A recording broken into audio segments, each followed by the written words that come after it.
Welcome to Speak of the Devils, the premier podcast for Sun Devil football. I'm Brad Denny with 3TV. I'm Joe Healy with DevilsDigest.com.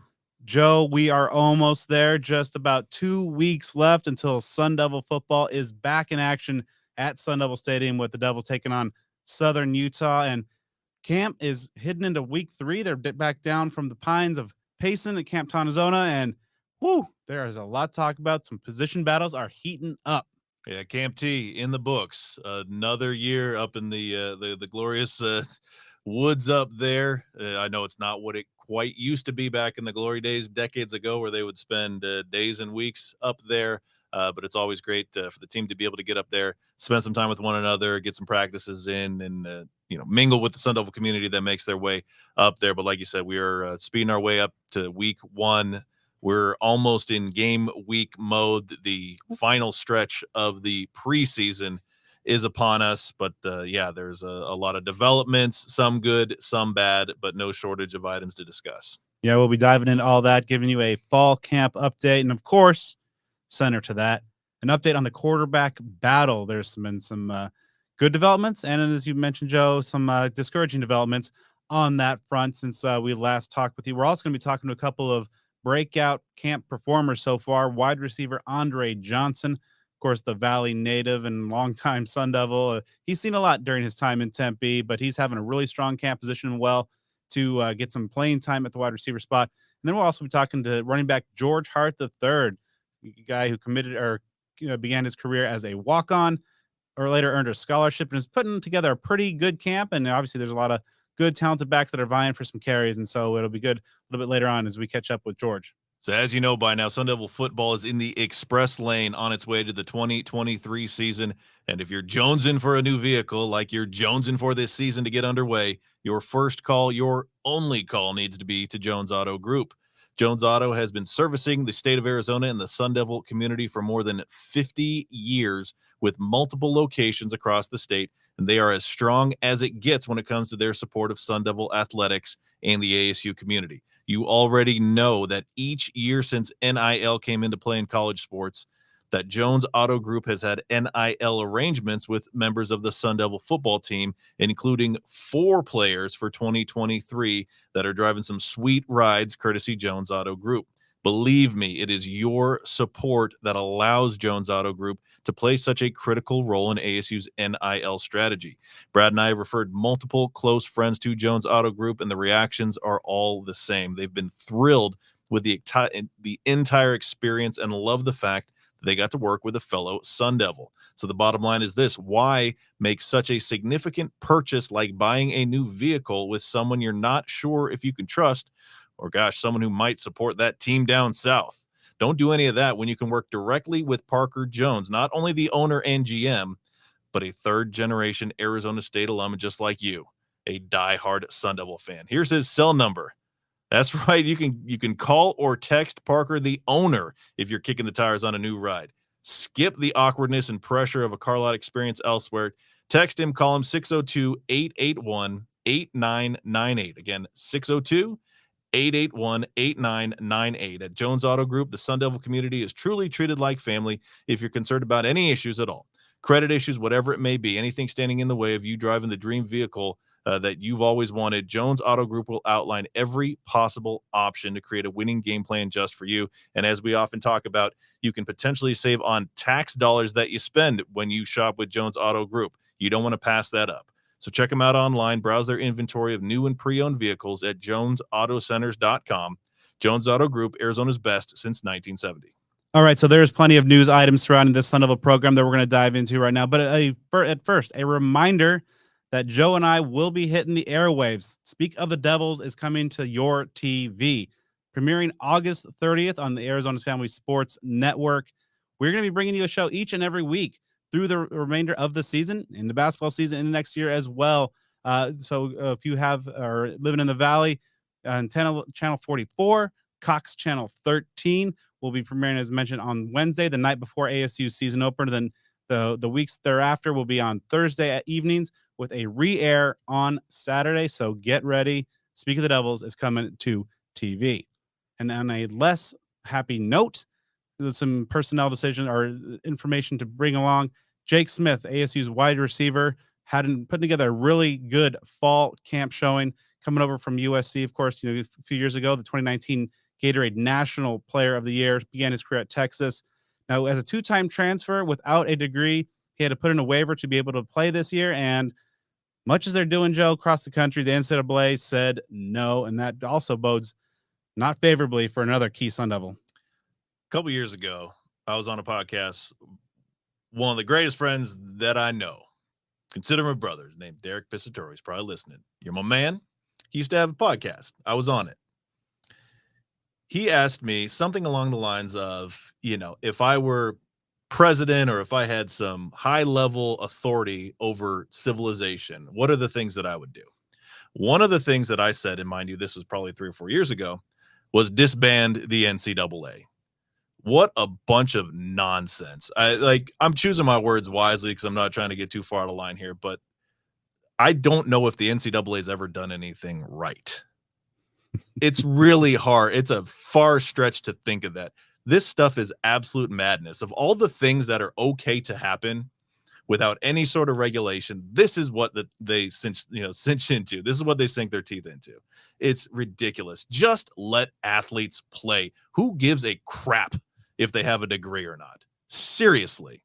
Are they eligible? Are they remaining on track academically? Are they doing those things?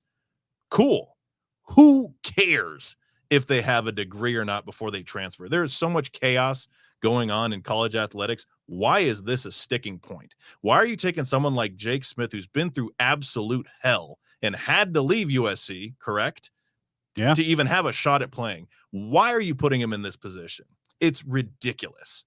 The powers that be of the NCAA just need to go do something else because you suck at your job, and you have for as long as you've existed. If I were such an unmitigated failure at what I did for a living, I would be in a hard position. But these yahoos, these clowns, these bozos of the NCAA just literally can't do anything right. So just please go away. I remember there were conversations about like Mark Cuban maybe doing something years ago. That didn't come to fruition. That'd be a lot cooler if that did. Some competitor to the NCAA. I don't know. Somebody who's super rich and super innovative and super powerful. If you happen to be listening, please do something because the NCAA sucks and needs to go away. It absolutely does. And this is just kind of, we talked about over the last year or two about probably the inevitable departure of football from the NCAA, as the NCAA is not needed to run college football. I mean, basically they're a rule book and a basketball tournament at this point, and also just throwing wrenches into the lives of student athletes. And as you mentioned, a guy like Jake Smith is a pretty compelling case of coming home and having to endure the hardships that he's had in his career. I believe that there's another guy who's transferring back home to, I think, one of the North Carolina or South Carolina. Mother or grandmother is very ill, and his claim was denied as well. So just the absolute complete nonsense. The NCAA is useless entity, just complicating lives. I always go back to the old Rick Majerus buying one of his players a hamburger after he had to deliver the news that player's father had died, and that was an NCAA infraction. Just the absolute. And isn't that what Harbaugh is facing in Michigan? Is that what his suspension is? Like literally something with the hamburger? Yeah. Like, give me a freaking break. Like I said, the random spaghetti at the wall, throwing a dart at the wall with your eyes blinded method of enacting rules and regulations is just complete nonsense. You are a group of athletes, or you oversee large groups of athletes. Let them play sports. Like, what in the world is the angle here? That you have kids that are in college that are making progress on their degrees. What does it even matter? Like, I would love to sit in a room with someone and just to let the sweat bead down their brow as they tried to fumble through an explanation and a justification of this nonsense. I would love to see it. Yeah, Kenny Dillingham kind of lit into the NCAA when we asked him about what his reaction was to the Jake Smith news. And, of course, ASU safety Xavier Alford, not looking good. Also a two-time transfer, kind of the same path, Texas and USC on his resume as Jake Smith coming over. He's been absolutely sensational in spring and fall camp. It looks like he's has that one of the starting safety jobs locked up, but it looks like ASU, as we'll get to in our fall camp update, is going to have to look to some other options at that spot, because just based on the kind of the precedent we're seeing so far, it's not looking like Alford's going to be able to suit up for the Sun Devils in 2023. Maybe there's a miracle out there. Maybe there's some clerical oversight in the NCAA offices, but the precedent that they've been setting so far with these decisions is not promising for the Devil defense. It's like I think about there was an episode of The Simpsons where they made Homer and a couple other boneheads go into like they were gonna like some safety monitors or something were coming through the power plant. They made Homer and a couple other bozos sit in the basement and like watch a bee, so that they didn't get questioned by this security safety folks. I feel like that group is the brain trust of the NCAA. It's like the smartest person in the room is the equivalent to Homer Simpson. We love him, we're entertained by him, have been for decades, but that's not who you need in charge. I don't even know who these people are, but they're a bunch of clowns, and I'm about ready to challenge them to a Hell in a Cell match at a major pay-per-view event. We can make some money off it. If they beat me, then their rules stand. If I beat them, then players are able to play, transfer freely without any sort of repercussions. Challenge, the line has been drawn in the sand. NCAA, it's your move. It's the same group that knew NIL and player compensation was coming for years, for decades even, and did literally nothing about it, and now is crying to Congress about help us restore sanity into our sport. So great job, guys. Moving on to some, it's the preseason, and one of the bellwether moments of that is the AP poll. The preseason rankings come out. Of course, we can debate their merit, ad nauseum. But ASU has 4 as of right now ranked teams on their 2024 schedule.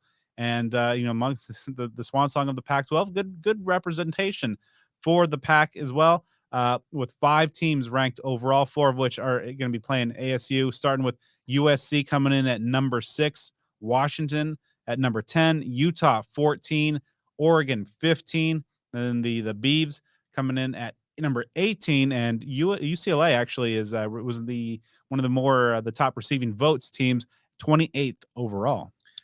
And I'm feeling kind of smart. I mean, not that it was a huge leap, but I believe that my playoff predictions are the top 4 teams. I don't know if I got the order right because it's Georgia, Michigan, Ohio State, Alabama. That was like my super chaotic, weird things probably have to happen to have, 4 teams from 2 conferences, but at least the numbers match up. Yep. So yeah, we'll see if I'm eager to see how the Pac-12 holds out with this, or is it going to be just a bunch of, cannibalism to where records and rankings are affected by teams losing to teams they shouldn't within league play, because that seems to happen. We'll see if my prediction of Washington being a little maybe overrated is correct or not. If we're looking toward the Big 12 future, yes, you do have teams like Texas and Oklahoma that are in the top 25. Of course, they won't be around after this year. Kansas State at 16, TCU at 17. And then you've got Texas Tech right on the outside. They have the most votes among the teams that were not ranked in the top 25. So a little bit of a glimpse into the future there, but the immediate future in the Pac-12, definitely some very solid teams as we know by now. And we'll see if this year can match up to the expectations and what happened last year. Yeah, I mean, we talked about there's 5 really good teams in this conference, and always there just seems to be a surprise team. So we'll never see what kind of unfolds here over the next couple of months. But 4 real difficult games on the schedule. With another bullet dodge, I guess, with the Beavers. But yeah, it's interesting. That you look at the Big 12. Just the 2 teams outside of Texas and Oklahoma that'll be leaving after the season. Kind of goes back to our point last week about how we were discussing ASU's got a path to be pretty competitive sooner rather than later, I think, in the Big 12, with the Texas focus, the roster turnover, and see if things kind of trend in a good way this year. ASU could be surprising folks in the heartland sooner than later. Yeah, and as we close out the news set here, Joe, probably the most important development of the week, the Pittsburgh Steelers added to their backfield depth. Ex-Valladay, recently cut by the Houston Texans, is now suiting up in the black and gold. Good for him to find a new landing spot. I know that he got a really good, undrafted free agent deal with Houston, right? Yeah. So there's value for him in the NFL. Kind of interesting that this cut happened, relatively early in these processes, but gives him an opportunity to find a new home at a place that, historically is known to run the ball a little bit. So it's a good spot, good staff for him to be in. And if he can latch on, whether that's on, the active roster or on practice squad, whatever the case may be, you figure that he's going to get some kind of run in the NFL, again, based on his talents, his experience. That rookie deal that he got is pretty symbolic in itself of what the league thinks of him. Yeah, so they signed him to a 1-year deal, and of course, Najee Harris is going to be the lead back. Jalen Warren established himself last year as a good number 2, hard physical runner. But as we saw last year, Valladay is a guy who can do it all. Maybe not do everything terrifically, but do everything very, very well. He's not a burner, but he can make some big chunk plays. He's not an elite receiver, but he can be a very dependable weapon out of the backfield. A good hard runner in the middle. And so I'm really excited as a diehard Steelers fan that he is going to be joining that backfield and in that mix as well, because there's a team that's going to be committed to running the ball with OC Matt Canada. So getting a guy who's versatile talents like X Valladay and the intangibles, of course, as we got to know, he's a leader in that locker room. So it'll be interesting to see how those talents are translating in the Steel City. So, folks, as you know by now, our good friends at the Spaghetti Shack, not just a business that's Sun Devil owned and operated, but they take it up a notch. Owned and operated by former Sparky the Sun Devil. There are 3 Spaghetti Shack locations, one up in the cool temperatures of Pine Top, 2 in Tempe, including an ASU location just 1 mile from Sun Devil Stadium that is open from 11 a.m. to 10 p.m. Sunday through Thursday and 11 to midnight on Fridays and Saturdays. Go ahead and go get your fill of spaghetti, meatball sandwiches, and more. And hey, Mondays, it's buy one meatball, get one free all day long. And on Tuesdays, they have their famous spaghetti tacos. Catering is also available. And like all our sponsors, the Spaghetti Shack is deeply involved in giving back to the Sun Devil community and the Tempe community as a whole. So next time you're looking for some grub, support a Sun Devil small business owned and operated by diehard Sun Devils. Huge news to share from Spaghetti Shack for this week. This Saturday, August 19th, mark your calendars. The Spaghetti Shack Tempe ASU location grand opening event starting at 11 a.m. Swing by, support what they're doing, and you can get some incredible deals. How about this? Spaghetti, 1 meatball, and garlic bread for just $3.99. You can't beat that. That's happening Saturday only. And also, the first 200 in-person orders on Saturday will receive free meatballs for a year. So you want to get a little extra protein with your Spaghetti Shack? Show up, swing by this Saturday. As long as you're among the first 200 folks to go in there and place an in-person order, you'll get hooked up for an entire year. Again, this is only at the Tempe ASU location at 922 East Apache Boulevard in Tempe. That's 922 East Apache Boulevard. You can find them on Instagram, TikTok, and Facebook at The Spaghetti Shack, and on Twitter at Spaghetti_Shack. To check out their menu, hours, locations, and more online, visit them at thespaghettishack.com. The Spaghetti Shack, takeout for the pasta-loving people. All right, Joe, week 3 of the ASU's fall camp is underway. A lot's been happening since we last joined you last week. Now, we're going to talk about the quarterbacks, the kind of the marquee battle here in a separate segment, and kind of give some due love to the other positions that have been battling it out. Joe, starting off on the offensive line, we've talked about and highlighted the offensive line as a key, one of the top 2 areas on this team. And I'm still really kind of concerned about what I'm seeing. There's a lot of shuffling going on. Some guys have been dinged up, but we're getting 2 weeks out of camp, and there's still kind of some pieces that are be moving around. Offensive line coach Saga Tuatele said that, it's kind of, he's not too concerned about it as of right now, that they're still kind of experimenting and creating some depth, guys getting more looks at various positions, whether it's kind of flipping the tackles or some guys kicking in inside. But right now, you know that Leif Fatanu is going to be your center, that Sione Finau, the Purdue transfer, is probably going to be your left guard. When Joey Ramos is ready to go, he'll be plugging in at right guard. But the tackles little unsettled at this point, and just overall the performances that we're seeing in practice. I mean, it could be one of those things like, is the defense really that good, or is the offense kind of struggling a little bit? Because more often than not, in these practices in fall camp, the defense is having its way. Yeah, and you're seeing a few guys that are taking turns at the offensive tackle positions. Isaiah Glass is someone that we've put a bit of pressure on as far as the expectations are concerned. And kind of to your point about, okay, is it one unit or one position or one guy playing exceptionally well, or ones that he's competing with playing a little bit beneath expectations? You got a guy like Bram Walden who's really, garnered a lot of attention in a positive way for what he's done. He's competing at an offensive tackle position. Emmett Boley. Now, they're, again, guys getting reps. How much of that is by virtue of needing to find alternatives or wanting to find some depth?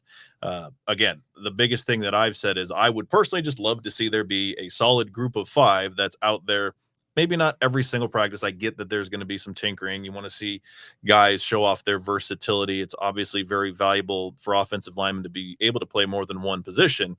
But I think that that can be a slippery slope if you take that in too severe of a direction and don't give guys enough reps at their home position. I'm not necessarily saying that's the case, but that's just basically the other side of tinkering with guys at the various positions. And, Aaron Frost is a name where there's high expectations as well. That's something that, again, waiting for that to materialize. So, yeah, at this point, whether it's just concern or, pushing that concern to a later point, that can really be a pretty stressful bottleneck. You still feel pretty uneasy about what's going on with the O-line. Yeah, so you mentioned Aaron Frost, this guy who's kind of battled injuries throughout his career. He's also been seeing some time inside at guard, as he had earlier in his career at Nevada. So perhaps there could be a situation where they're looking at just creating some depth, or perhaps some other issues at play. But you also mentioned Emmett Boley, at right tackle. He's actually, I think, taken some steps forward from what we saw last year. Is kind of, he coming up from the Division II level. You kind of expected a little some growing pains, and there definitely were. But at a 6'6", 6'7", 300 plus pounder, can't teach size, and he's actually starting to put together some better performances. We saw that in spring, now in fall camp. But I think you mentioned Bram Walden coming on pretty strong, and Isaiah Glass, a guy that we spotlighted in our most important player countdown episode. That's a battle at left tackle, I think. Now, I think Glass still holds a lead there. He's, of course, the more experienced, but Bram Walden was one of the highest rated recruits coming out of the state in recent years, had a couple of years in Oregon. So Kenny Dillingham knows him pretty well. It'll be interesting to see exactly how this pans out, because there's been some moments in practice where some of those guys have been kind of switching around and switching sides and getting a feel for other areas along that line. But Glass versus Walden is a battle that I didn't expect that we would probably be talking about as much with 2 weeks to go. Yeah, and like I said, there's a couple different perspectives that you can take when you're looking at that battle. Is it Bram Walden's really showing up? Is it Isaiah Glass is not reaching the potential that is expected of him? Is it bits of both? Few different ways to look at it. And so that's why really intrigued to see how the remaining time shakes out, especially as we transition, into the game week itself, which we are very near, you know what I'm saying? So when we get to that point, when we're, about a week or so from now, when we're within that week to 10-day stretch before the first game, when, you figure, okay, things are getting real and you really got to run with the guys you're going to run with, and maybe have less experimentation. Curious to see how that works out. Is it still going to be battling for reps? Is it still going to be a level of alternation? Are they going to take it to the 11th hour to figure out who the guy is, or is it not quite that deep when it comes to the competition? Where we are in fall camp right now, again, pretty natural time for some tinkering and some competition. So we'll see how the reps spread out. It is encouraging, of course, for Walden to be playing at a high level. This is someone that has, a few years ahead of him as far as eligibility is concerned. Could be someone that maybe starts with Glass as tackles in the future, because I believe, Boley, if I'm not mistaken, it's the last year of eligibility. He's been around a while. I'm not sure if he's got another year left or not.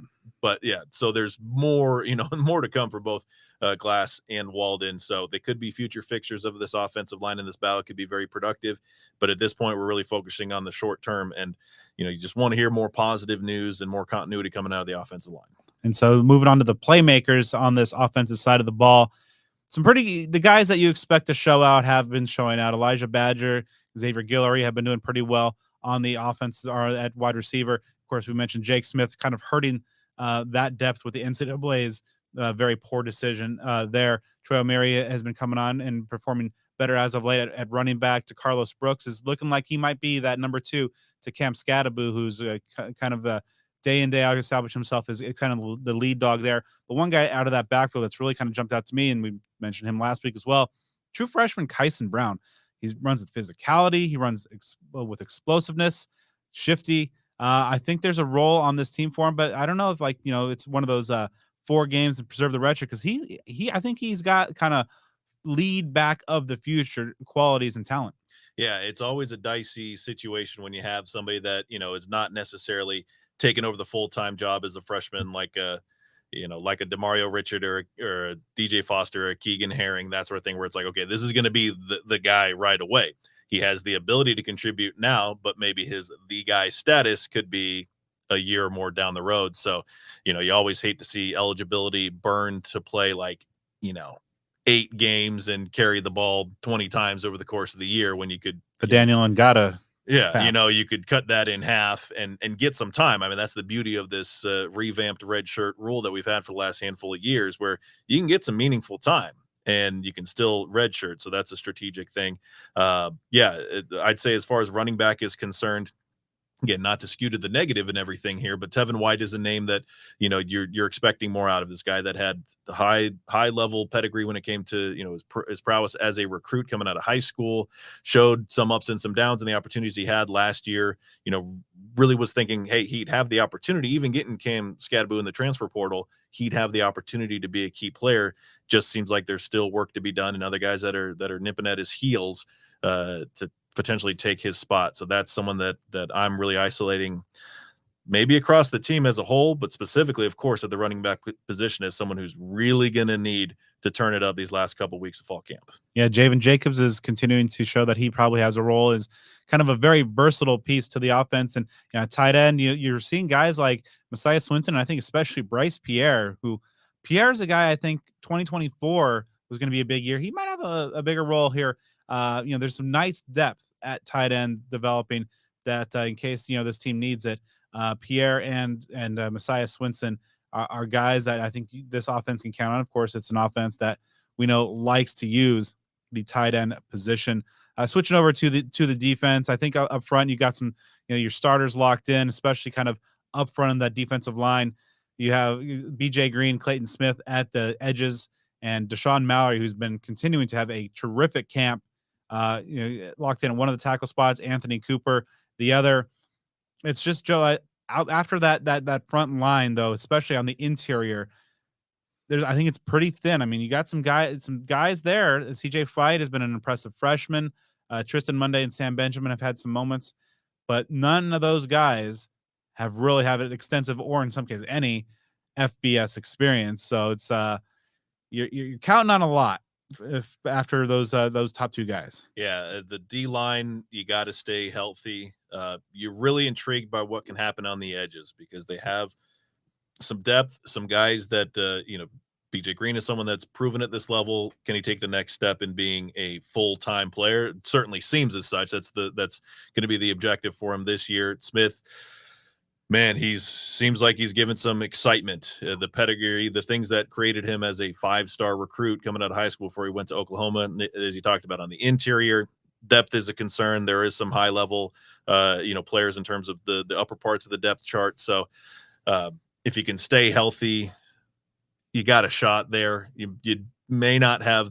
It certainly doesn't seem like you have the depth and the ability to rotate and replenish talent like you did a couple years ago with Rodriguez as the defensive line coach, who could go 2-3 deep and just spinning guys in and out of there without a ton of drop off. Certainly that wasn't quite the case last year, but maybe 2020, 2021 that was. So yeah, the defensive line, again, you keep your fingers crossed, because there's some areas you feel all right about, but if any dominoes start to fall, as we have seen, especially in the secondary, then that can become concerning. Yeah, so before we talk about that secondary, looking at linebacker, you feel pretty good about your starters at this point. Travion Brown, Will Schaefer, especially after the dismissal of Juwan Mitchell recently that we talked about in the last episode. You feel good about those 2 guys. Will Schaefer continues to have a pretty strong camp. Trey Brown knows this defense very well from his time at Washington State. It's just how the things are going to shake out after that. Tate Romney is a guy who's really kind of jumped out to me now, with Will Schaefer missing the first half of the opener due to targeting penalty in the second half of the U of A game last season. Romney's been seeing a lot of ones, and he's really, I think, taken a big step forward. He looked like he was taking adjusting a little bit during spring ball, but I think with a new number, he's now number 24 to rocking the 44 in spring. He's looking pretty good. James Jonkum is in that mix as well. Caleb McCullough, Crew Jackson's continuing to put on some weight, but I think especially in this defense where you have two linebackers in the base scheme, I like what they've got kind of mixing as of right now. It's still, I think you could have used some more experience depth, like a guy in that Mitchell mold is the reason they brought him in. But I think that I'm a little bit more optimistic about the younger, more inexperienced depth at linebacker than I am perhaps say defensive tackle. Yeah, I mean, I think that they can get by with to be a little thin again. The footnote on all of this is that if there are significant injuries, then that throws things that can derail it pretty quick. I'm really eager to see how Romney does in the opportunity that he'll get, like you mentioned, in the early part of the first game.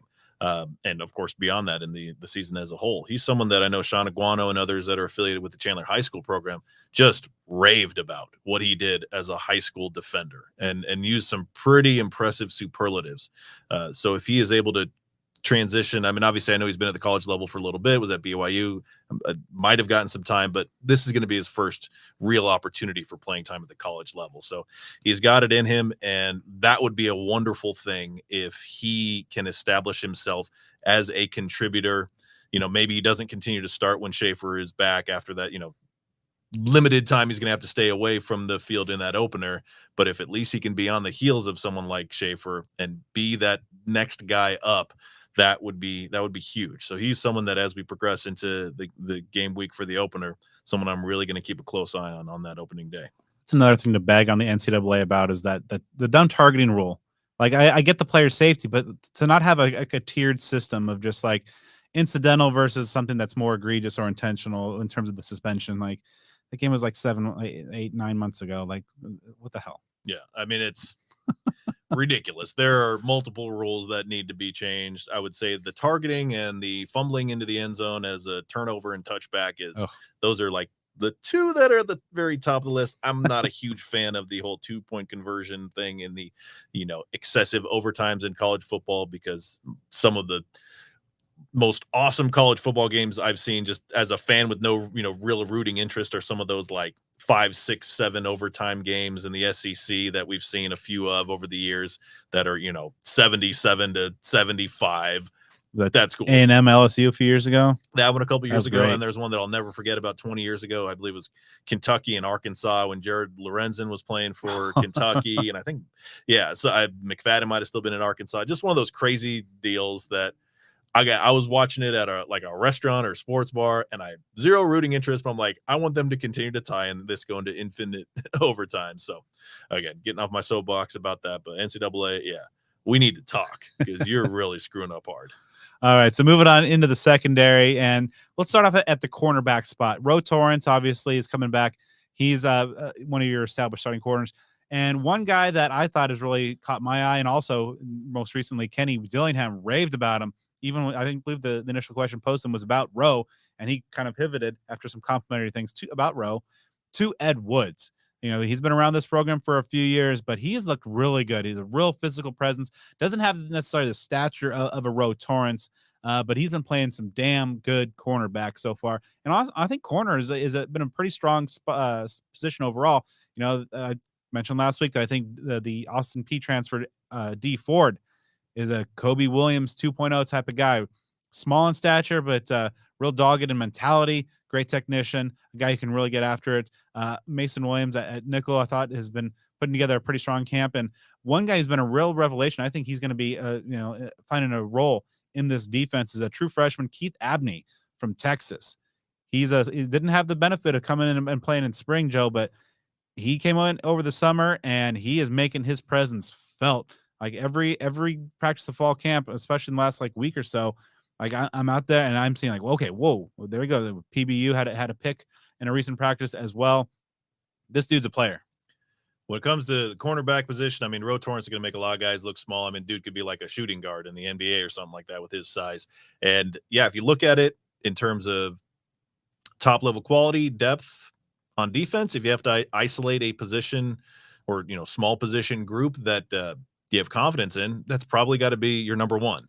Now, granted, there are many question marks on defense. So to earn confidence, if you have any sort of quality, makes it kind of easy. But like you said, some youngsters that are moving into new phases of their careers, even if they've been at ASU for a while, or some transfers like some, like Ford, that had some hype, but not as much as others. There seems to be some quality, some depth. You got a little bit of everything here. Of course, you got size with guys like Ro Torrance. So pretty intrigued by that. It could be a very unique and formidable combination if, the front end, if the edges are able to get to the quarterback, put them under duress, and if the corners are able to hold up and do their end of things, that can really help this team out quite a bit, because we didn't have at least that front end of it last year with just abysmal pass rush and quarterback pressure. So if that can turn on in a positive way, then you can start getting yourself into, turnover opportunities. You can really limit offenses, and that can maybe compensate for some perceived deficiencies or growing pains on the interior of the line and the linebacker. All right. So one area that, kind of on the flip side, that has suddenly become a bit of a question mark, and not necessarily full-fledged offensive line type of level concern as of yet, is at safety. Now, a couple of key developments that are kind of shifting the paradigm here a little bit. Of course, we mentioned Alford's uncertain status with the NCAA, and and the likely, based on precedent or recent precedent anyway, denial of his waiver. That's a huge hit, and that's a loss of a starter. But then true freshman Montana Warren, who's been a standout since he got here in spring, was putting together a mighty fine fall camp. Unfortunately, he suffered a shoulder injury, and he's now going to be out for 6 to 8 weeks. That's a huge hit there. So you still have, I think, two quality starters in Shamari Simmons, who came in the spring from Austin Peay, was really good, and then Chris Edmonds was a returning starter a year ago, who's kind of maybe pushed to a little bit lower on the depth chart thanks to Alford and Simmons, but a guy who's proven that he can be an effective starter at the Pac-12 level. All of a sudden, that depth's a question. In your three safety look, at nickel, you have an experienced guy in Jordan Clark, Mason Williams, as I mentioned a minute ago. So those are two guys that could help you out there. True freshman Josiah Cox has been a kind of one of the guys who's kind of stepped up recently. But again, is that a situation where you necessarily want to rely too heavily on true freshmen? Warren's status is just it's such a big bummer, because he was playing some really, really good football. The one-time TCU commit, you could tell why some schools were after him. Continuing that Texas to Tempe lineage, but so all of a sudden, that depth's a little bit of a concern again. I'm not panicking as of yet, like the offensive line, but I'm got an eye open. Yeah, I mean, this defense from this point forward, they need to stay healthy. You're at a point where what right now, it's kind of held together, with a gust of wind could knock the whole thing down. Again, you feel confident about the top level of the depth chart, but now with some of these moves, you start to get concerned about anything beneath that. Man, with Warren, it almost reminds me of like Marcus Ball. His freshman year, he got hurt at Camp T. And you remember, that was 2013, going a little trip down memory lane here. That was 2013. I remember us talking about Marcus Ball is going to come back in October and November. And, when ASU was going on its run, that was a guy that hey, this is going to help them possibly win a conference championship. So it's kind of reminiscent of that, because if you put that 6 to 8 week marker on it right now, you're probably talking, sometime early-ish October, maybe not, maybe a different timeline. So you could still have, some meaningful games. It could be, about half the season or so. That also trickles into that area of, okay, if it works itself out, he could possibly play those 4 games in redshirt. If you get to that breaking point, we'll see what the staff does. But yeah, as far as the hits just have really been coming in the last week or so, between eligibility issues, between injuries. So I know that there are only certain ways you can avoid injuries, right? It's not like these players are going out intending to get injured or playing recklessly to the point that they're putting their bodies in harm. But I'm not saying it's crisis mode, but you are reaching a point to where some of your depth is being significantly affected. Again, you look at the defense, and you've had a player that was dismissed. You have a player that may not be eligible. You have a player that is injured for a solid chunk of time, and all 3 of those were expected either to be starters or top level depth players. So That's what happens. I love Camp T, and I'm not saying this is to blame because it's not, but it's like, man, every time you go up there, it's like the finger crossing of all finger crossings of please, Lord, just let people not get hurt.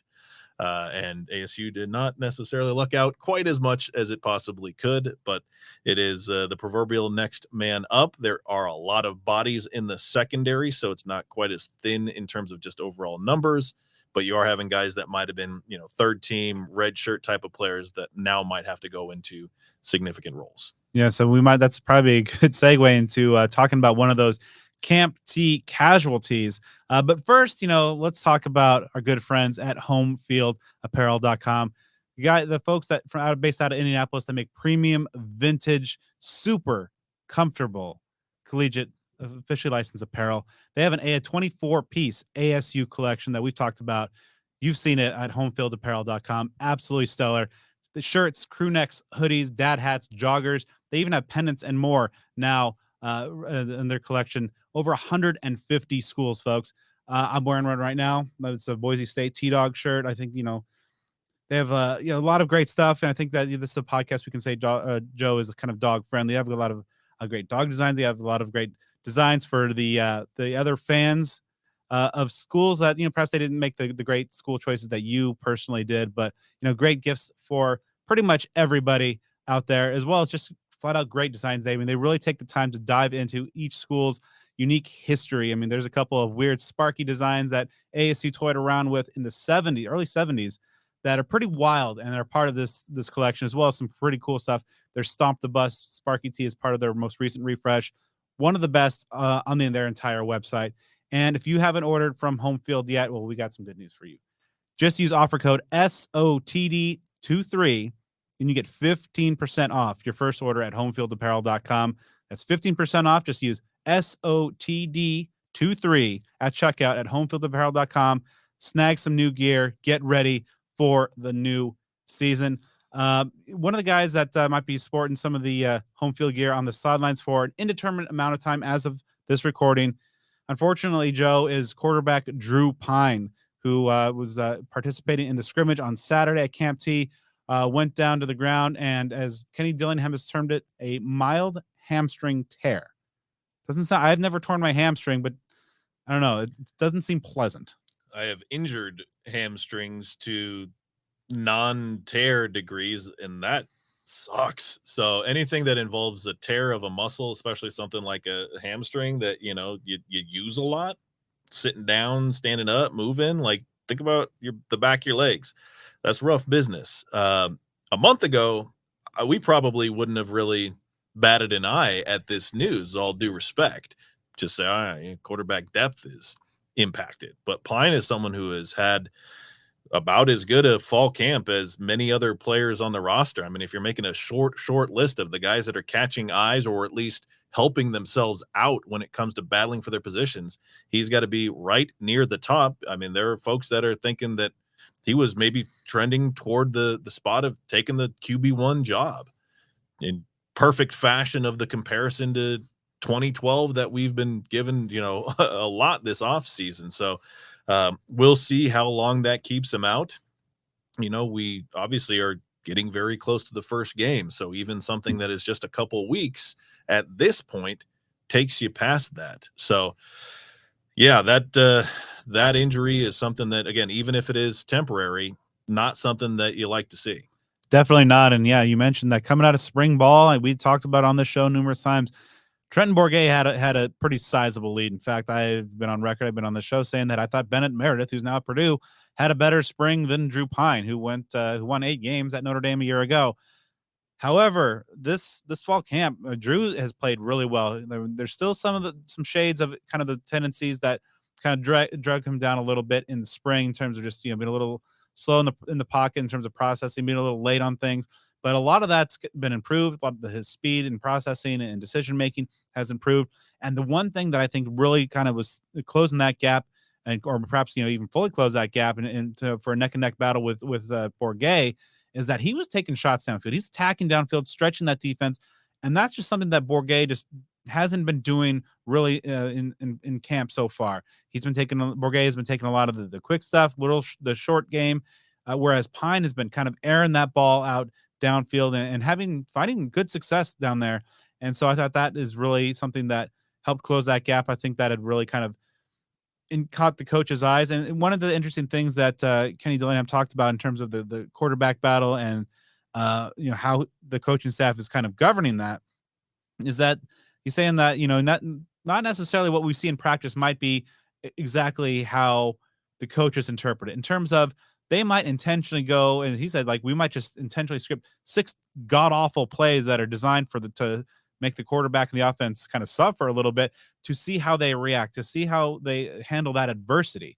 And so that perhaps, as he said, like maybe a 6 for 27 type of day might not necessarily be as bad as just kind of the numbers dictate, just because they are going pretty in depth and going pretty granular into some of these situations and how they are evaluating their quarterback situation. So now it's down to kind of these two guys you see right here, Trent Bourget and Jaden Rashada, who I believe was sitting there not too many weeks ago here in this studio.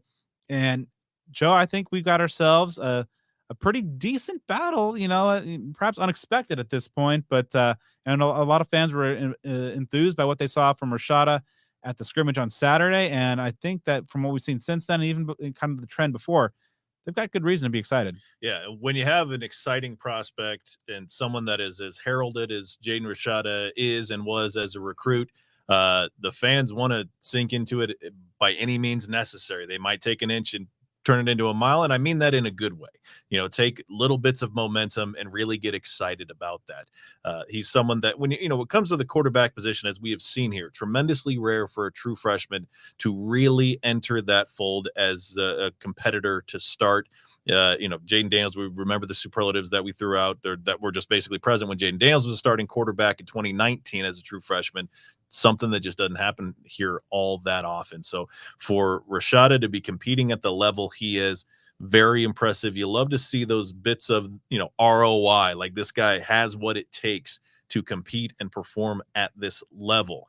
Now, as far as what that translates to this year, obviously still remains to be seen. You get the impression just reading between the lines and what others are talking about that maybe the preference will still be to do like we've talked about with other players like Kyson Brown, of getting those 4 games in and still maintaining the red shirt if he's not QB1. I know this may sound like we're maybe slighting Trenton Bourget. He's still a guy that performs at a high level, still someone that is capable of being a Pac-12 caliber starter, still may be the starting quarterback for this team and be very successful at that. Brad and I both obviously think very, very highly of him, very impressed with what he did last year. Would love to see Bourget get a shot to continue that, kind of finish that story with how bad of a taste last year left in everybody's mouth.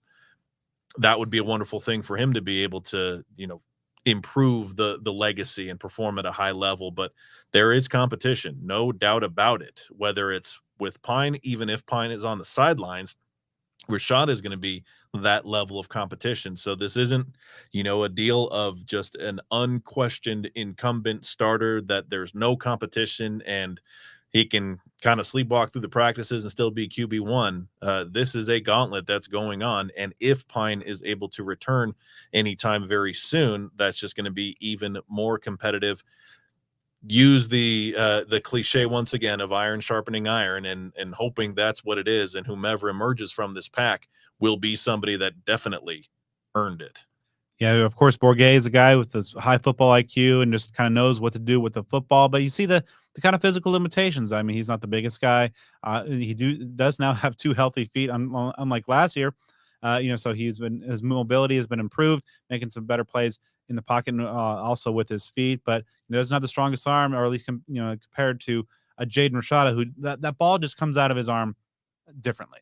He's able to kind of take some shots, and there was a play he made on Monday where he was able flushed out of the pocket, rolling to his left, and he's right-handed quarterback, so kind of to his weak side there, but was still able to gun a deep, accurate pass with zip to Geo Sanders for a big-time touchdown. And it just, he's a guy that just has those intangibles or those physical tools that you either have or you don't. But on the flip side of things, he's a true freshman. And there are some moments in practices where that is apparent. And that's just something that only experience and time, and those are kind of rough edges that, that can be sanded off there. So in spring, the first few practices of spring ball, they purposely kind of were bringing him along slow. But the trajectory of Jaden Rashada since then has been extremely encouraging. And as I mentioned, Kenny Dillingham is impressed with his demeanor, his NFL throws that he's making. But it's just, what's you weigh the kind of I don't say game manager, because that I think that might carry with it a negative connotation, but with this offense, that might be the key with like a Trent Bourget who just smart, doesn't put the ball in jeopardy, knows what to do, gets that ball out to your Badgers and your tight end groups, or Guillory in quick short order, and you just try not don't hurt yourself. Whereas perhaps the huge game breaking upside of a Jaden Rashada, who is still kind of raw in a lot of ways and has never taken a snap at the college level as of yet. I don't know if that weighs necessarily in the calculus, but I will say that what we've seen in the fall camp, I think Bourget still got a lead now in this battle, but don't count out Rashada. And I think we might see, as Dillingham said, that after the Drew Pine injury, the timeline has been kind of thrown off a little bit. So perhaps a decision was nearing, but now I think we might it might be a little bit more time until we get an official QB1. And reading between the lines on that statement alone makes you think that either Pine was the favorite or he was 1 in 1A. Because if anybody else were the overwhelming favorite, if Pine goes down, I don't see how that really affects the timeline. You know what I'm saying? So that is quite a telling statement to me. And I'm not saying that Rashada is high risk, high reward. That I'm not placing that label on him.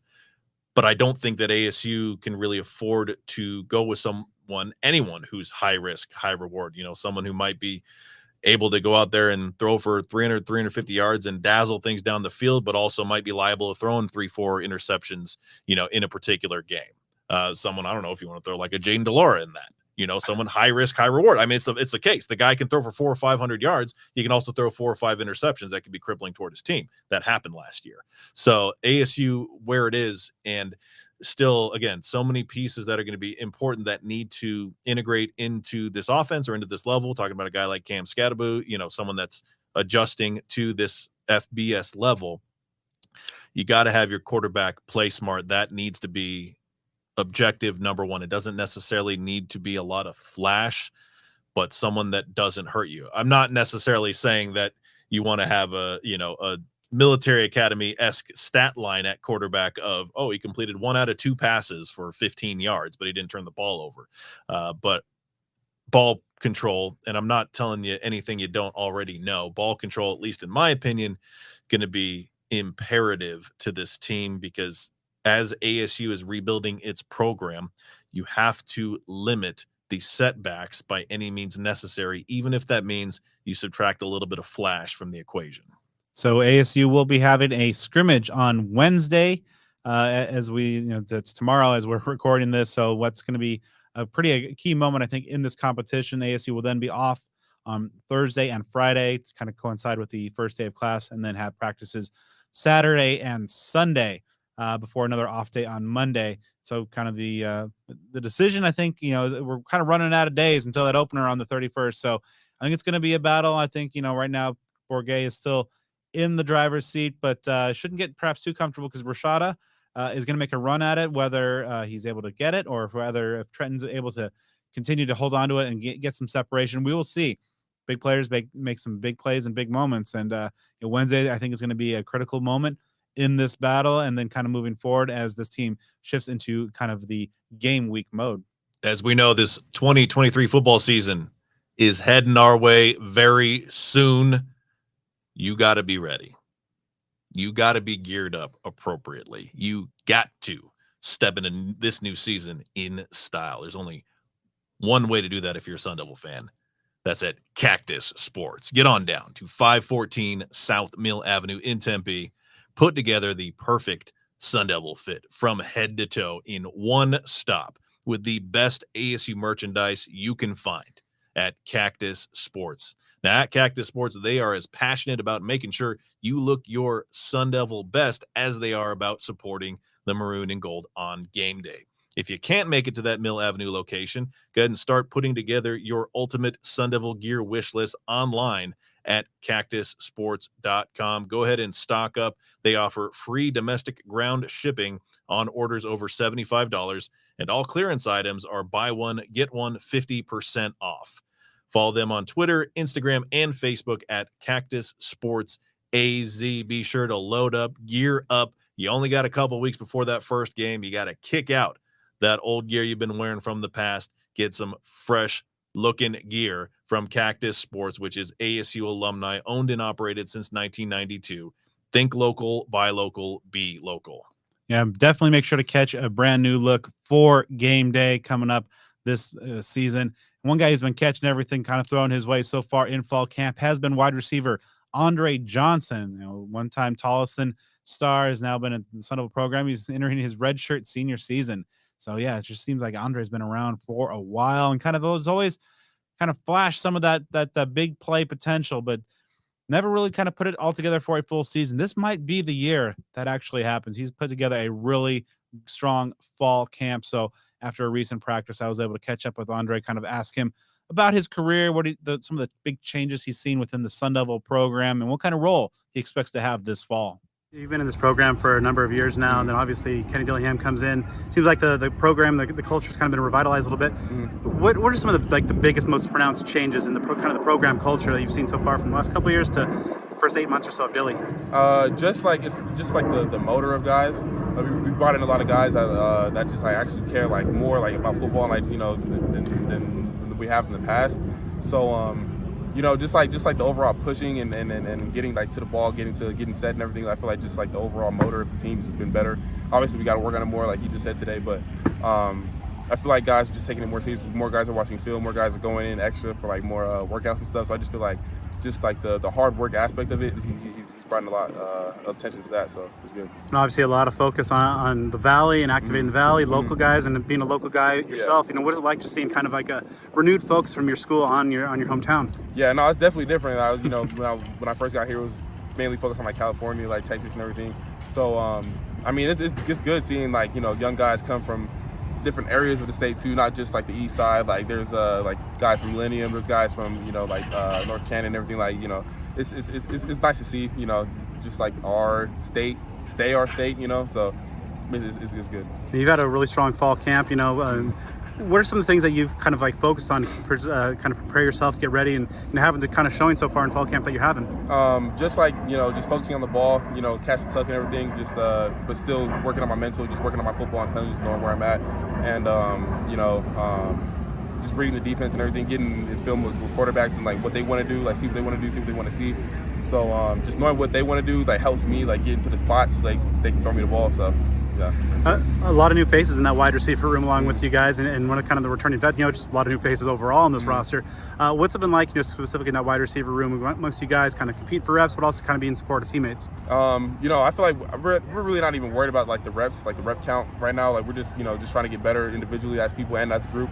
We're trying to find a way to just keep pushing no matter what. Get our mental strength up, and just keep finding a way to win over and over and over again. Get consistent in winning, one-on-one reps, in zone, just finding the zone, all that stuff. So I feel like we're meshing together pretty good. I feel like the support system is definitely there. Obviously, we're going to work on that. It's still kind of a new team, so we're still learning each other a little bit. But Camp T helped a lot, so it's good.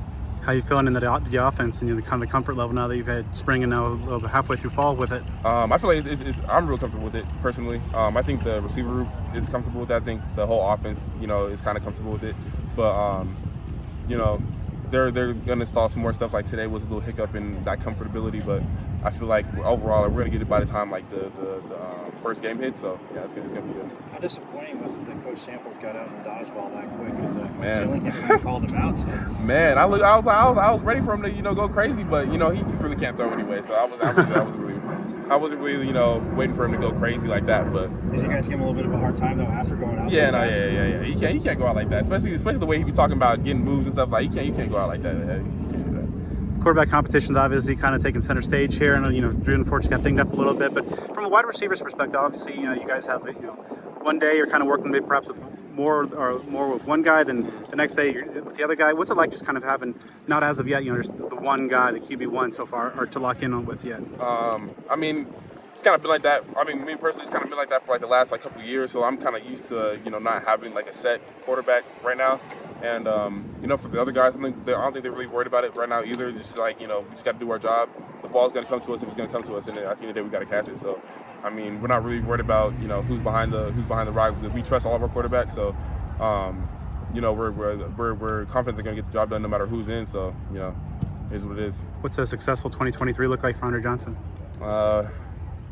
Draft, that's always the goal. But I mean, honestly, I really can't put like numbers to it. I don't really know what this year entails at all for me. So I'm just gonna just keep doing my job and hopefully just help the team win. That's really all I can do right now. I'm gonna be on like all special teams and everything. So just keep doing my job, just keep doing what I do, and I'll be here. So, Brad, we've talked about ASU might have some depth issues at a variety of different key positions, but I'll tell you a position group where there are zero depth concerns, and that's among our incredible list of sponsors. We're talking about 5 stars up and down the list. One of the newer ones for this year, which we're thrilled to be on board. We talked about it last week. Burrito Express. Welcome aboard to our family of incredible sponsors. Burrito Express is a family-owned business that began in 1995 by ASU alumni. A combination of authentic recipes, competitive prices, and a comfortable atmosphere makes dining with Burrito Express a unique experience. You've seen their passion on Twitter. You've seen how incredibly active they are, supporting multiple student athletes from ASU with a multitude of NIL deals. So it's safe to say if you are part of the Sun Devil family, and if you're watching this or listening to it, you certainly are, Burrito Express is a business well worth your support.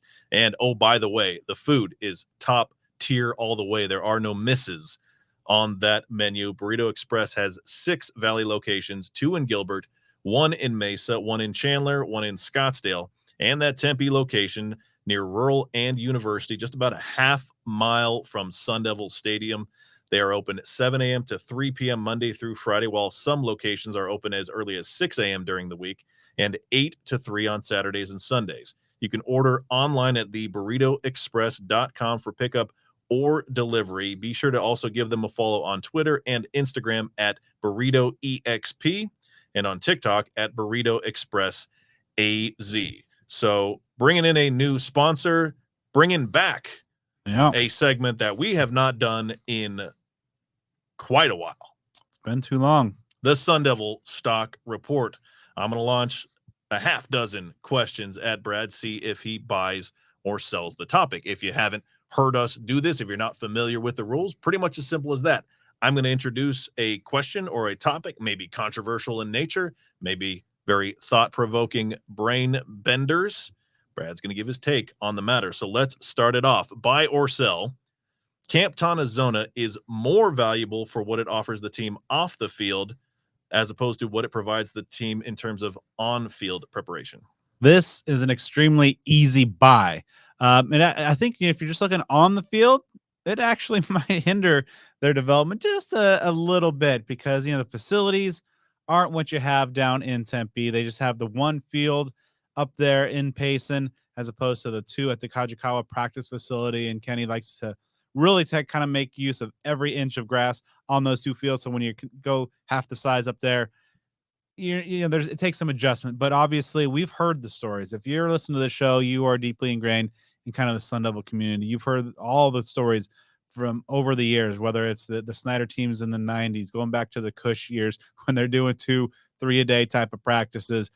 This is all about brotherhood, team bonding, and forming those connections that, when you're facing a 3rd and 1 late in the 4th quarter against USC or something, you got to pick up, that you can rely on some of those bonds that you built during the summer up in the pines of Payson. So I think that, these days is, talk about, a chance to get away from the phones and social media and just, go on hikes with players, with your teammates, explore the terrain. Or after one of the practices, I believe it was the Friday practice, as Kenny put, as he called it, they had a Sun Devil Olympics where they took the roster and they just kind of divided it into 10 different teams. And there was no heed given to position group, year, just completely random. assemblage of players. It's kind of good. You get to know the teammates well, and they would compete. And this is we talked about that. Kenny Dillingham likes to have competition, whether it's on the field or off the field, and just card games or board games or anything. They had a huge dodgeball tournament right after they finished up the Friday practice. The players loved it, and just the bonds that they form during Camp Tontozona stays, whether it is for 3 days like it was this year, or a week, or longer in the past. You always see kind of that imprint, and talking to the guys who last suited up for ASU 5, 10, 15, 20 years or more ago. A lot of them always invariably go back to stories about their time at Camp Tontozona, and as those are some of the best memories that they had during their careers. So yes, I will say the easy buy that this is that experience for whatever duration you have up there at Camp T is all about what happens off the football field. So this next one, buy or sell, it's going to take a little bit of an introduction. So, kind of bear it with me here, but I think it'll be a cool question. So as of this recording, ASU has 3 games with TV assignments that are already set. One, the opener is on the Pac-12 network. I believe the second and third games are on national networks. So there are 9 regular season games right now with no TV assignment. So the question here, buy or sell, including the opener, ASU will have at least 5 games shown on the Pac-12 network this season. Now, for reference, last year, ASU had 5 games on the Pac-12 network. In 2021, there were only 2 that were on the Pac-12 network, but 6 in 2019, 5 in 2018. So an average of 4.5 games per season across the last 4 full seasons were on the Pac-12 network. So once again, the question is, buy or sell, ASU will have at least 5 total games on the Pac-12 network this football season. Going to buy that as well. I think that, kind of like Rodney Dangerfield, the Sun Devils are getting no respect in the regional or national media polls at this point. And, even just kind of, you look at the NFL and how they approach. I mean, you never saw the Jets or the Browns on the primetime games because they were terrible and remain terrible. I guess now they got Aaron Rodgers, whatever. But the bad teams don't get the prime slots, and that goes to your ABC, the ESPN, the FS1 slots are going to go to the teams like USC, Oregon, Washington, Oregon State, even with the teams that are known commodities. And I think that what we've seen so far in terms of just the respect and recognition that ASU is getting as a team coming off a 3-9 season isn't great. And so I think that, barring a kind of, strong run in which they kind of raise their profile and force people to take notice of them here in year one, that a lot of those games are going to be on the Pac-12 network.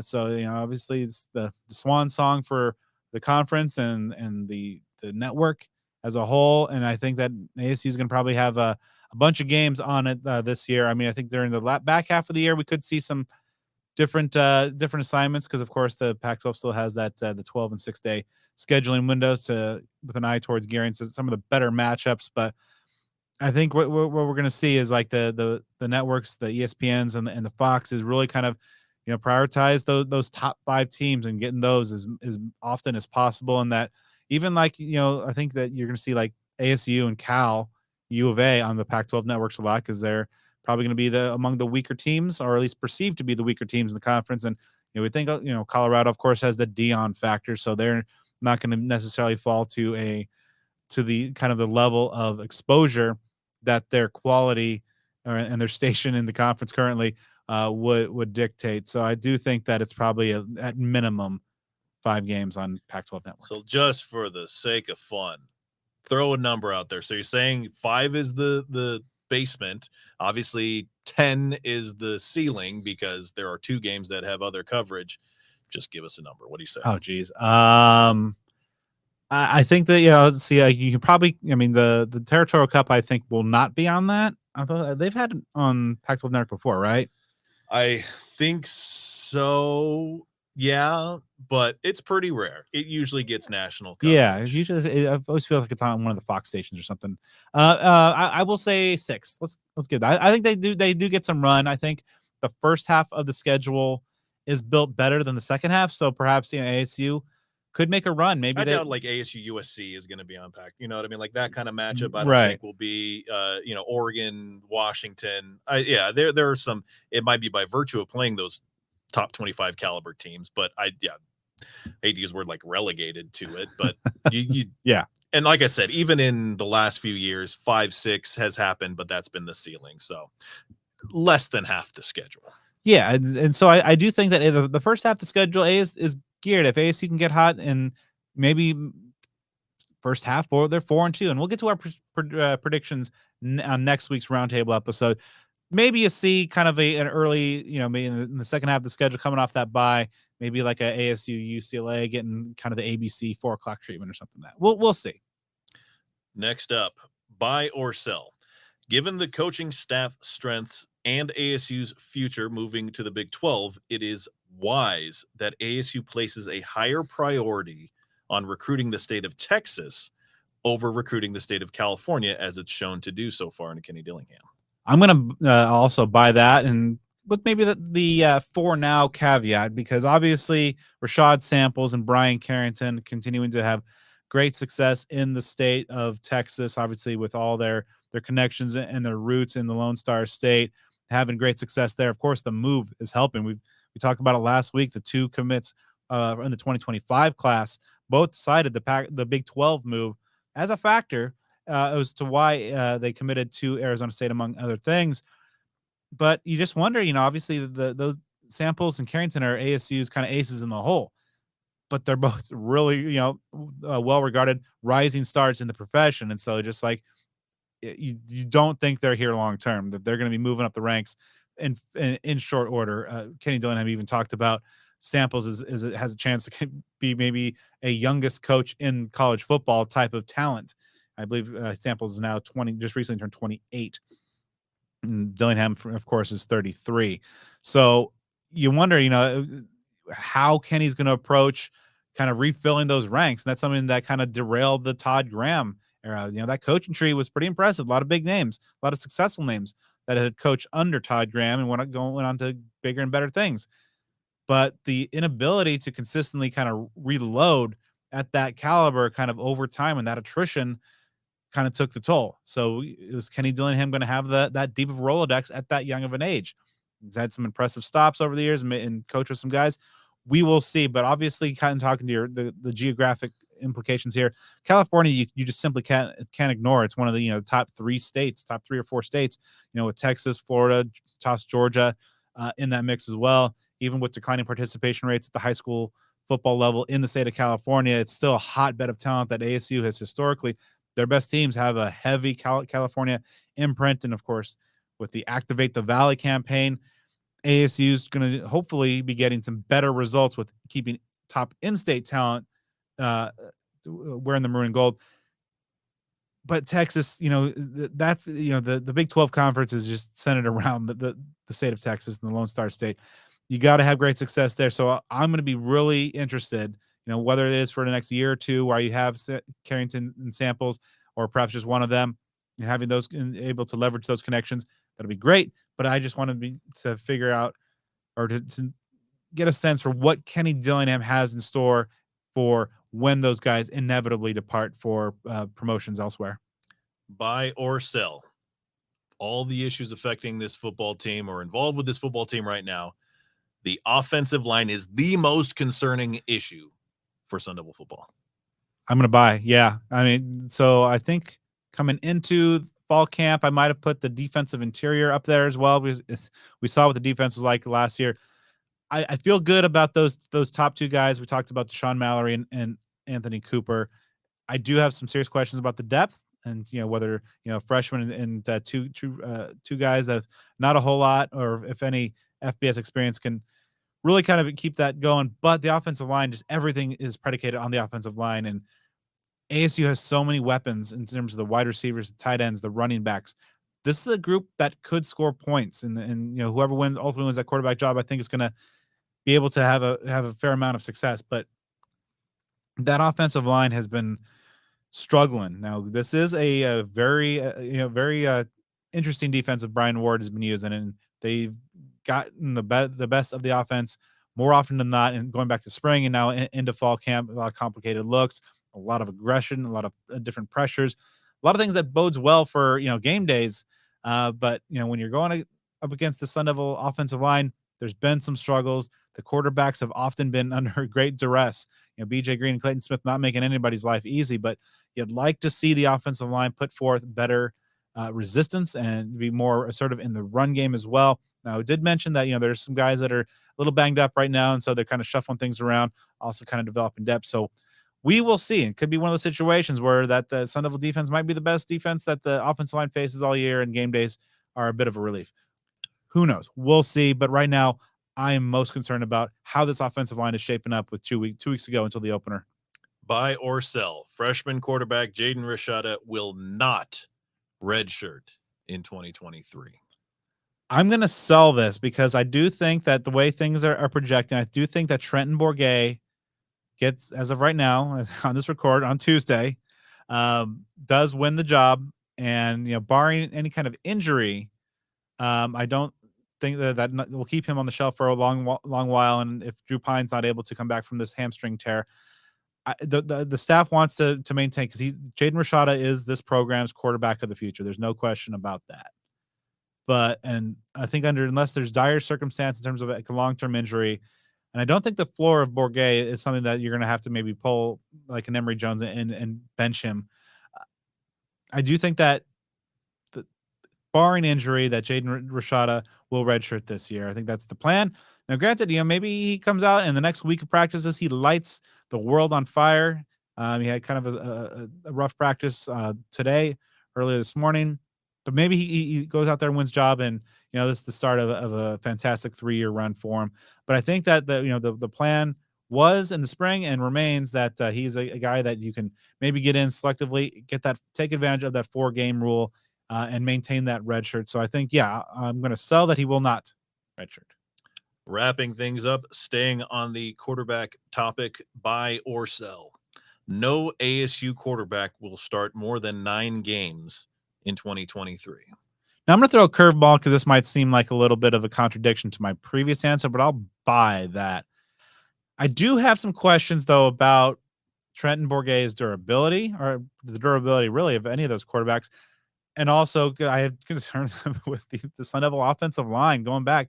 I mean, kind of combining the last couple, because, man, it's rough. And so, Bourguet or Pine are guys that can have some decent mobility, but not exactly kind of world beaters in terms of, a running threat like Jaden Rashada is. None exactly built. I mean, we've seen already Pine going down with an injury, and Bourguet, of course, coming off a foot injury from a season ago. He's not the biggest dude in the world. Jaden Rashada has kind of a little bit of a freshman year Jaden Daniels in terms of his build as of this point. So I just, you put those together. I do think that, the offense is kind of well suited. Is built around, quarterback getting that ball out quickly. 2.5 seconds, that ball should be out. So there's that. So hopefully alleviate any kind of pass rush concerns. But I don't know. I just think it's going to be a long season. I think that I don't know necessarily love the chances of whoever the quarterback on game 1 is going to be able to start unscathed and not have to miss some time throughout the entire year. So I think that you might see 2 guys, maybe even 3. Maybe if Bourguet has to go down a little bit and get Rashada, and maybe Pine gets healthy in the mix a little bit later on. But I hope I'm wrong. Dylan Sterling Cole, my guy. Dylan Sterling Cole type situation. That would be like 2016. Jacob Conover, get ready. I mean, who knows? Another hometown kid. We've seen some wild stuff. It's always something university for damn reason. So, or like a Joey Yellen, where I think he probably still redshirted, but he had that one start, right? And lit it up, and sadly hasn't really done anything since. But wild things have happened. Yeah, I mean, anything can happen. I hope I'm wrong. Ideally, the guy who was named quarterback 1 for the opener is the guy who has great success for 12 or 13 games going on, and the swan song of the ASU in the Pac-12, and has a great story to tell, and lays the foundation for future success in the Big 12. But things don't exactly always work out in a storybook fashion. So I think in year 1 there's going to be some ups, there's going to be some downs, and some promising developments. But I do think that you're going to see probably a multiple quarterback start this year. If you're listening to us, if you're watching us, whatever it is you're doing to tune in, obviously you are a diehard Sun Devil. Obviously, you want as much information as you can possibly receive about Arizona State athletics. In addition to what we do and what we bring you, there's no better place to get that than at devilsdigest.com, which of course is a part of the rivals.com network. Hopefully, if you are not yet a subscriber to Devil's Digest, you took advantage of that incredible sale that happened a few days ago, 70 some odd % off for an annual subscription. Unbelievable stuff. If you happen to have missed that window, still, it's a wonderful time to become a subscribed member to devilsdigest.com.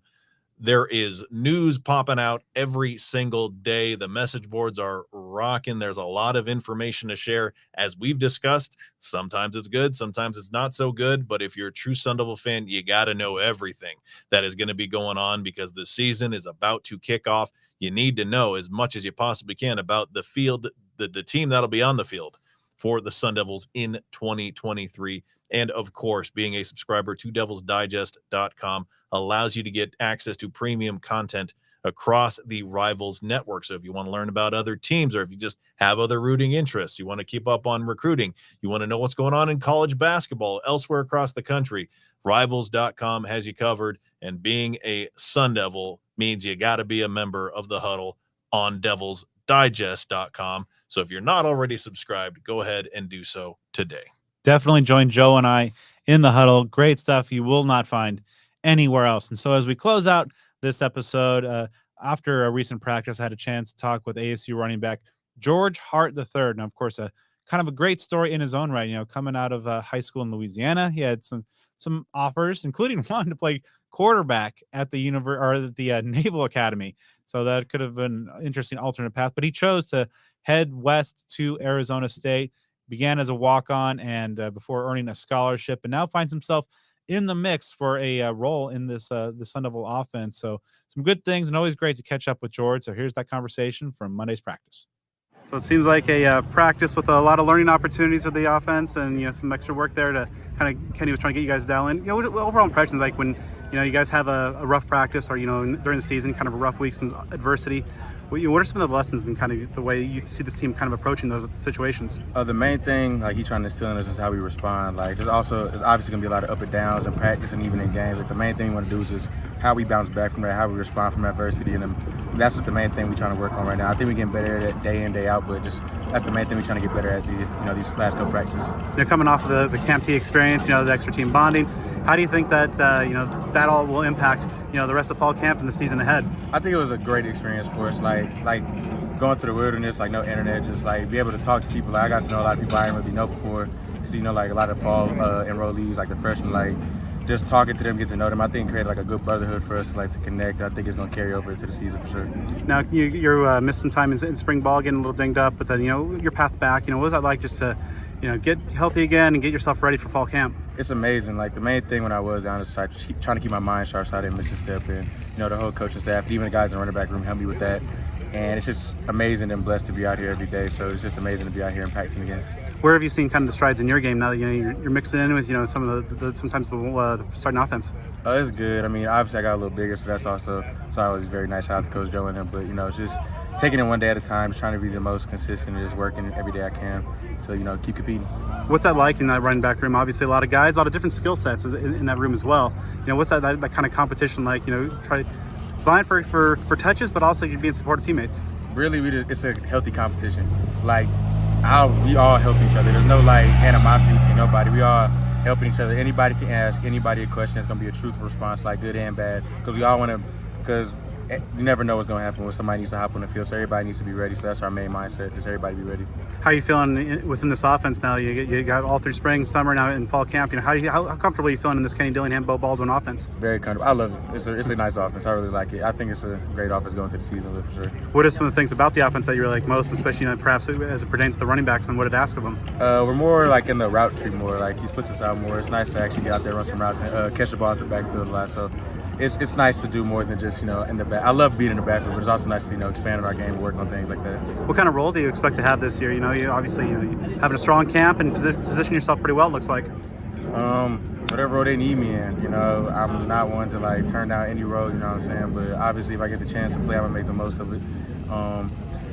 Just whatever they bless me with, I'm gonna take it to the fullest of my opportunity. Just roll with it and do it to the best of my ability. What's a successful 2023 look like for George Hart? Man, just it's a good question. Since 2023, man, just being good at life, man.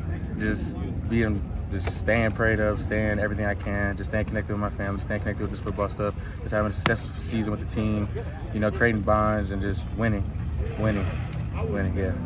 And that's going to do it for this episode of Speak of the Devils. I'd like to thank our guests, Andre Johnson and George Hart III. Make sure you stay with us on the social media side of things. Season's just a couple weeks away. News, updates, going to be coming fast and furious. And of course, we just want to have great conversations with our great listeners and discuss actual football. We don't have to talk about media deals or conference moves anymore, Joe. We can actually talk just solely football for the next several months. It's going to be a great time. Make sure you follow the show on Twitter at SOTD Podcast, on Instagram at Speak of the Devils. You can find us on YouTube and Facebook as well. And make sure to give me a follow and everything at BDenny29. And you can follow me at Joe Healy 42. Huge thank you to all of our sponsors, the ones that we've mentioned through the show. And also, of course, a big time thank you to longtime sponsor Sun Devil Family Charities, a 501c3 nonprofit organization created primarily for the purpose of raising funds to provide financial assistance to Arizona State University alumni, students, staff, and immediate family members adversely affected by medical issues. Monetary donations are always appreciated and support those in need due to an unexpected medical condition. They also have volunteer and sponsorship opportunities available that you can learn about on their website.